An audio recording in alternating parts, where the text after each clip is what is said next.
बस अबे देख तेरा भाई मुंह में रख के फोड़ेगा। देखो जी आगे क्या होता है। अबे नाक मिटा, मेरी बच्ची अंदर पड़ रही है। कब से बम फोड़े जा रहे हो? अब बम फोड़ा ना तुमको फोड़ दूंगा। अरे क्या हो गया शर्मा जी? अरे देखो ना इनको।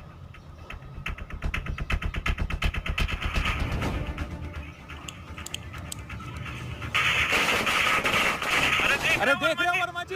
ला इधर दे। हाँ ले लो इनसे। हमारे जमाने में घर घर जाके लोगों से दिवाली के गले मिलते थे। हाँ किसने फोड़ा बम वॉशरूम में? दीदी वो अंकल के हाथ में। पता नहीं कैसे कैसे लोग हैं। वर्मा जी नहीं करना चाहिए ऐसा।